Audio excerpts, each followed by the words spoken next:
So we all know Ryu, famous for the Hadouken. Yes. So if you had to pick one named move from a fighting game, what would it be? Oh, it's whatever the fuck Raiden screams when he flies across the screen in Mortal Kombat.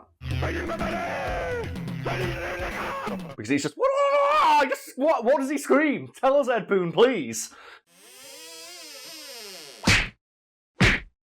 Ryu is a video game character who can shoot balls of pure energy from his fist and defeat a brick wall in unarmed combat. Despite seeming utterly fearless and completely badass in all of his video game appearances, Ryu does have a single Achilles heel: spiders. Something he fears to such an extent, even Spider-Man makes him uneasy.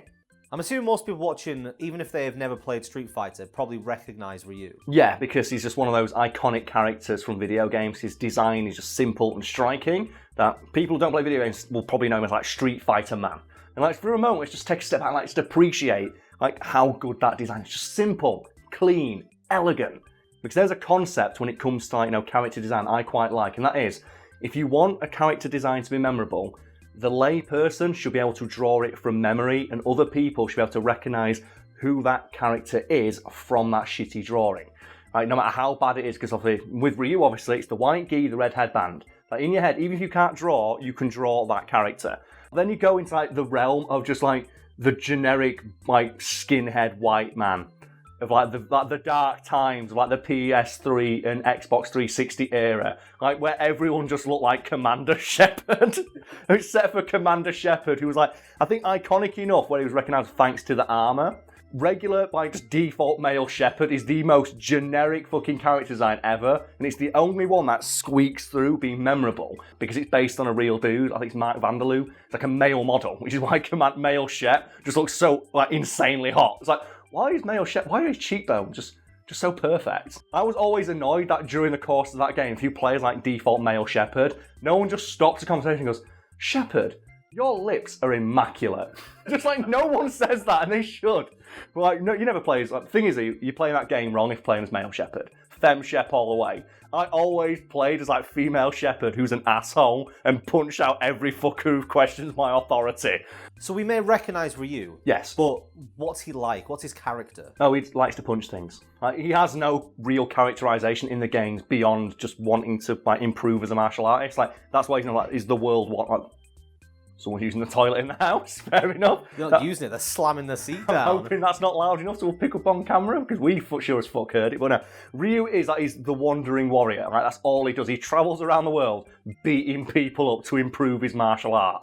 And in like the Street Fighter series, he established that Ryu is one of the singular, most powerful and skilled martial artists in that universe. Like, to the point where he can defy gravity and kick people in the back of the head who are behind him using the Tatsumaki Senpu Aiken, or how the fuck you pronounce that shit. And he's obviously the master of the Hadouken.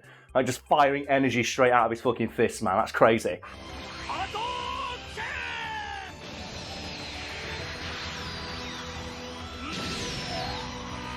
So you mentioned Spider-Man in the introduction. Yes. Before we talk about Spider-Man, why is he fighting superheroes? Oh, because like in addition to fighting virtually everyone in the Street Fighter universe to a standstill at least once in his own series of games, Ryu has ventured into many other series and fought people there, most notably like Marvel superheroes in like the Marvel vs. Capcom series, and before that X-Men vs. Street Fighter. But have you ever seen like the graph that shows how many people like that Ryu is technically squared off against? No. Because he is like, I think he's the character who's up there with the most guest appearances in other games. And there's a huge graph on the internet somewhere that you can find and put behind me that shows how many characters he's faced off against due to all his guest appearances. Like, he's fought like the Rathalos from Monster Hunter in one thing. It's crazy. Like, he's fought the Hulk. Well, he's in Smash, isn't he? Yeah, he's in Smash Bros, which means he's also fought like King Dedede and Mario and Pikachu and Bayonetta and Charizard. And also all the like assist trophies in that.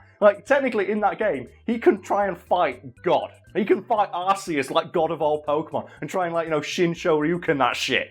Like, it doesn't work, but he can try. And there's a great thing, I think it's like in Marvel vs. Capcom 3, where every character has like a Marvel-esque like character card with like their ratings on, like strength, intelligence, energy, projection. And in that thing, it's like Ryu is noted as being as intelligent as Spider-Man, which means he's also super smart because of all his martial arts knowledge, even though his fighting style revolves on like single kicks and punches.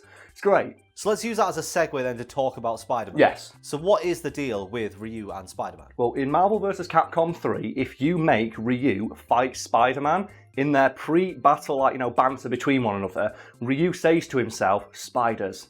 I hate spiders," in a really uneasy tone of voice. Spiders. I hate spiders. And that is the only character in that entire game that Ryu shows any sign of fear against facing off with, right? Like every other character, he says like a generic pre-battle quote, or relishes the opportunity to whoop their fucking ass. Like, oh yeah, I get to square off against the Hulk. This is a perfect way to test my martial arts. Like fighting this impossibly strong being. Yeah, I'm gonna punch you in the dick. Let's go. But Spider-Man, he goes like, whew, oh god, not spiders, not Spider-Man. Oh no, I hate spiders. And then if you beat Spider-Man with Ryu, like his post-battle dialogue is, oh, that wasn't as scary as I thought it would be. Huh. I guess that wasn't so scary. Like, this is a man who in one of his earliest video game appearances gets told to beat up a car and goes, okay, cool, and beats the shit out of a car.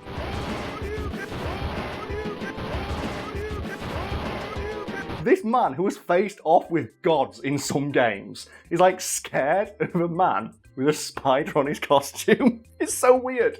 Do we know why? Oh yeah, it's because if you like delve into the backstory of Ryu in the manuals, like that accompany Street Fighter games, it says that Ryu is scared of spiders in all their forms because as a kid, someone he was training with put one in his mouth when he was asleep.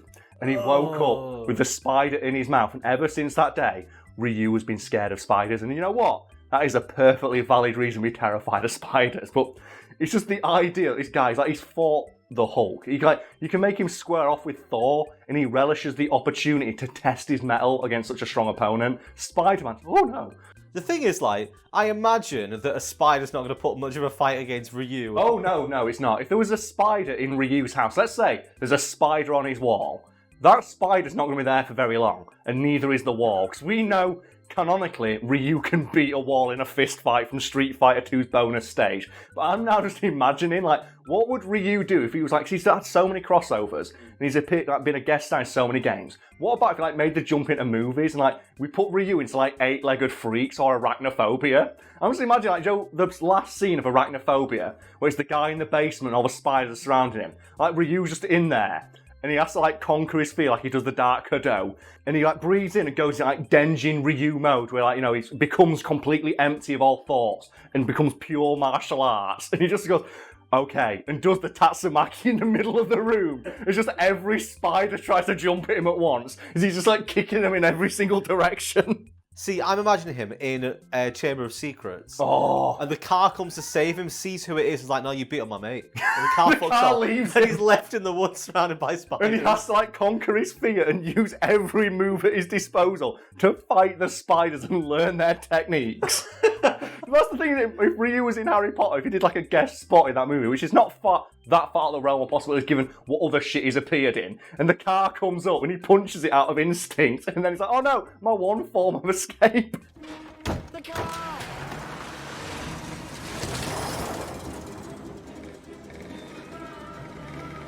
Now imagine though, he fights Aragog or something from Harry Potter, but Aragog, because he's got 8 arms, can just parry all his attacks, and he's just tur, as he's trying to do his ultimate super moves. Oh no, the spider's got me, he's learnt my technique. There's some fan art for a t-shirt. Ryu fighting a giant spider. No, the tiny spider. Tiny spider. Duking in a tiny spider. It's taking it. It's bring it on, bro. I've got this. I've got 8 arms, man. All better to slap your shit with.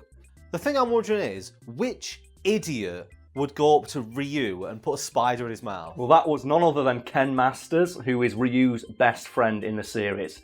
Which I think is it's a good lesson for everyone watching at home. Even if someone puts a spider in your mouth, you can be best mates. Well, you probably shouldn't be, because that's a dick fucking move. Yeah, I think if I did that to you, you would immediately... The channel would be dead. No, there'd be one episode uploaded after that and just be end of fact Fiend. That'd be it. It'd be me just going, I'm done. And then just 30 seconds of me pushing all your computer out the door. That'd be it. It would be fucking done, mate. Just fuck spiders, man. As we're talking about the rivalry between Ken and Ryu, Yes. best rivalries in fiction. Oh man, there's so many good ones. I like rivalries that are friendly rivalries. I love the Ken and Ryu one because they are rivals, but it's in a way where it's because they want each other to improve. And I think they have potentially the greatest introduction of like, a fighting game. Like they have pre-battle quotes and shit like that. They have the best one because I think it's in Third Strike. If you play Ryu fight Ken, before the battle starts, they just fist bump. That 1 second clip tells you everything you need to know about those two characters and how they feel about one another. So I love that shit. So have you got any that spring to mind for you? Well, I like the rivalries where one of them is clearly better and is a dick about it. Because it's always from the perspective of the weaker one. The one I'm thinking of is Ash and Gary. Oh, yes. Gary is much better than Ash, clearly. And he always carts around his 10 badges for some reason. He's got more badges than big group of 10-year-old girls. He loves it. Gary in the harem. He just does. Isn't that the episode as well where Ash is like, I finally made it to this city. And he looks at his side and says, Gary was here. And like, Ash sucks ass. It's like, that is next level, like, trolling right there. It's like, I know Ash is going to see this because he's going to do exactly what I did. And he's going to think he's like all big dick baller. And he's going to see this and it's going to shrivel right back up. Because Gary Oak was here and he can't deal with it. Yeah, you can't handle his girth. I knew you were going to say that. Yeah, I like those ones where like friendly rivalries and rivalries where like the guy's an asshole and you want to surpass him. But then I think later in the series, doesn't like Gary Mellows, doesn't he? Well, yeah, Gary, I think the idea is meant to be that he is actually decent. He's just like young and arrogant. Yeah, that's the thing. Like, that's always a more interesting arc, I feel, because obviously then you get a chance for that character to grow and like obviously temper their brashness, their arrogance. And also as well, it gives you the possibility of an episode where they get humbled. Yeah. And that's always satisfying to see like the dickish rival character to get their ass beat by someone who's clearly superior. I think they do become friends. Well, they do, towards the end, It becomes a friendly rivalry. Well, the one that immediately springs to mind for me is Goku and Vegeta. Because like their rivalry is eternal, and there is a great piece of lore, I think it's in like Xenoverse 1 or 2, established in one of those games that after Goku and Vegeta, vanquished all the evil in the universe, they defeated everyone that needed to be defeated. What they did is they sat down as old men and went, okay, we're going to have one last fight. And they go off into the far reaches of the universe where they can't hurt anybody, where they can basically go all out one last time. And you never find out what happens, you never know who wins. All that you know is that, like, centuries later, the energy from that battle can be felt on Earth. It's like, you never find out who wins. You just know That's really cool. They had one last fight, and it was fucking glorious, and no one gets to see it. You know what? It's not our business, it's theirs, and I fucking love that, and I hope that they make that canon in whenever, like, they release, like, the final episode of Dragon Ball.